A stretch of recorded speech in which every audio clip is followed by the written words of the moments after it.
Ya, itu loh majikan saya itu kan tanya ini itu Mbak, suaramu waduh, Mbak. kan tahu lah.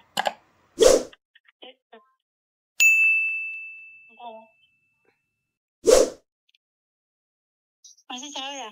Nah, sampean pakai handfree handset ta? Enggak, ini sekarang udah. Jangan pakai handset, Mbak, karena handset itu Iya.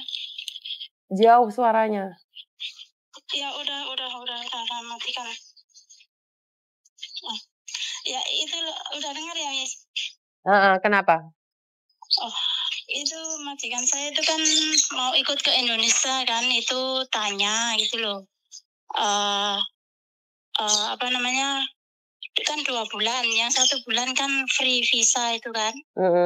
Terus kalau nambah 1 bulan itu kan katanya yang di imigrasi sana itu kan memperpanjangnya kan di Indonesia atau di Hong Kong sih?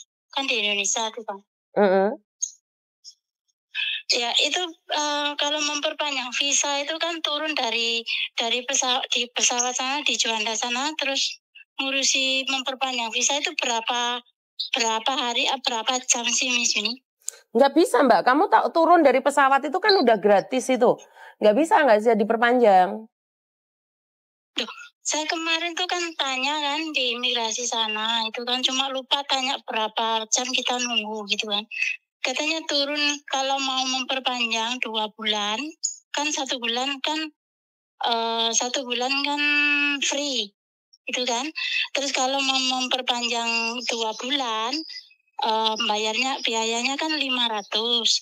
Terus ya nanti ngurusnya kamu turun dari pesawat, kamu habis itu terus ngurusi langsung memperpanjang di sini gitu.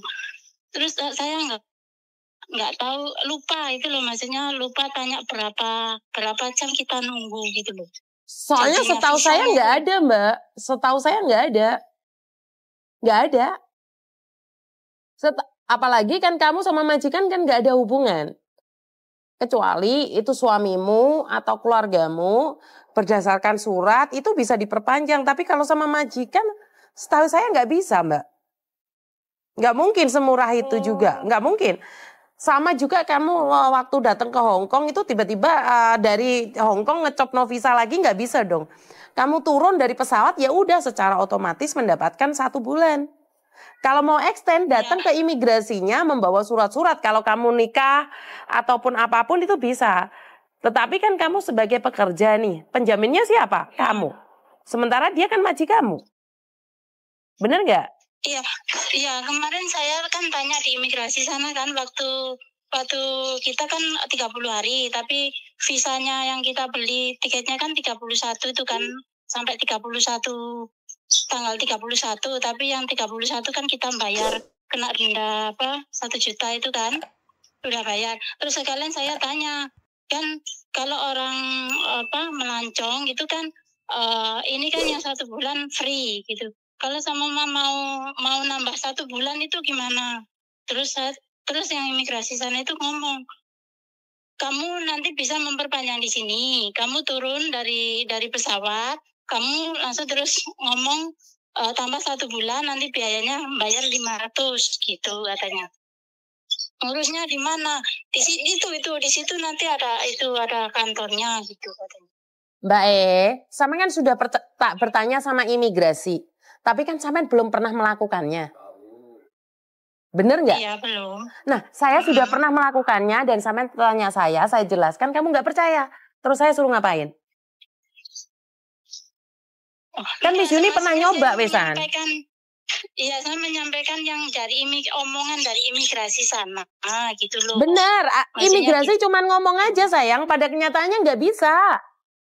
Karena kamu nggak ada hubungan sama dia, kecuali kamu tadi menikah itu sayang.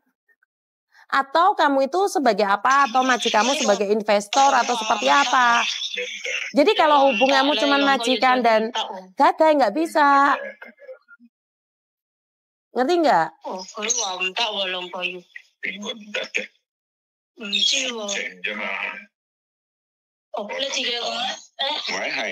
Vậy係你好係啊，我買咗機票就係去印尼2個月，香港人持特區護照。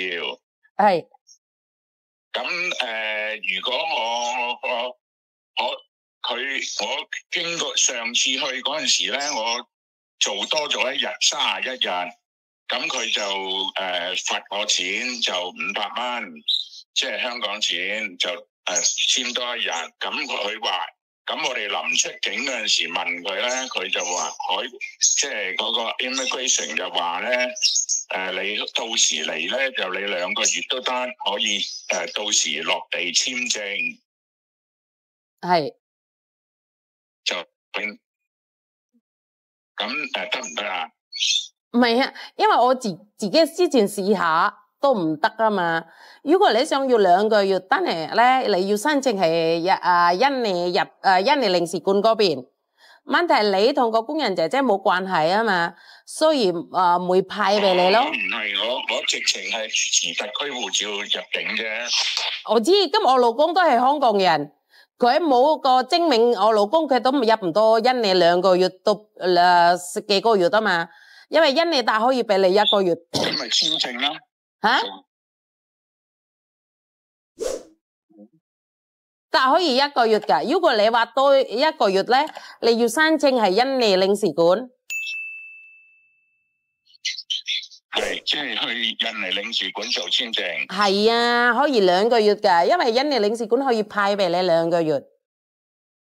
哦，咁樣。係啊，因為你入境嗰日咧做唔到噶，入境嗰啲大可以1個月嘅，做唔到2個月。哦，即係去到印尼就做唔到嘅。做唔到。你想要2個月，你肯定要入係印尼領事館。哦，香港嘅印尼領事館。係印尼領事館嗰邊，你要申請個 visa 先。係啦。係啊。做咗簽證先好去。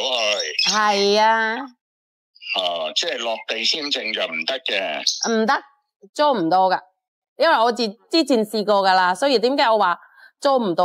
佢講啫，但係你真係做咧，做唔到啊。係啊。做唔到。係啊。咪你公司啦。係啊。NMB。係，你明嘛？我明啦，我喺香港印尼領事館做咗簽證先去咯。係。好啦。好。唔該晒。明白嘛？好嘅，好啊。咁仲有第2樣想請教你咧，如果我要同佢結婚，要做咩手續啊？同邊個結婚啊？如果同而家 Susandy 結婚，要做咩手續啊？如果你同個姐姐想要結婚，其實你個姐姐咧，之前咧，你請嗰日咧，佢交88A寫乜嘢啊？係之前有冇離婚啦？係咪結婚啦？係咪點樣？你睇下。咗婚。吓？佢離咗婚啦。離咗婚噶啦。OK， 如果你個工人之前你離婚噶啦，你要攞翻個工人姐姐個 passport， 身份證 visa。合約同埋個離婚證明，同埋個離婚證明得影印本啫喎，得唔得啊？點樣？佢離婚證明得嗰個 copy 啊，影印本咋？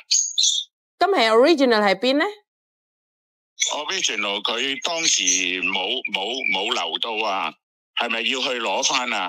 你話要宣誓啊？可以噶，可以攞翻噶，佢婚姻你可以攞翻個全部齊晒個資料咯。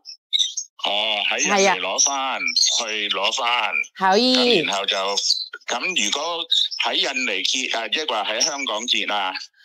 最好係香港結噶，因為你喺印尼結婚咧，好多嘢都要揀翻，好多嘢噶。如果係印尼真係好多嘢要揀翻，最好咧係香港結婚，結完婚係印尼結婚咯。即係喺香港結完先去印尼結。係啦，咁樣先你可以開始申請。喺香港攞齊嗰啲證件就去呢個婚姻註冊處登記排期結婚，係咪咁啊？係啊，跟住結咗婚啦，有結婚證明噶啦。你想要個工人帶翻去印尼。你係咪想要改翻佢個身份證？因為而家暫時佢個身份證係工人啊嘛。如果你想要同佢，如果你想要佢做香港人咧，你可以係入境處申請翻佢做點講啊？你香港人，香港身份證咯，香港身份證。因為佢今時今日係揸個證件係工人姐嘅身份證嚟噶嘛，嗰啲英文字母頭係唔同噶嘛，佢係 W 頭噶嘛。係咯。係啊，所以咧要申請先，申請 visa 派咗。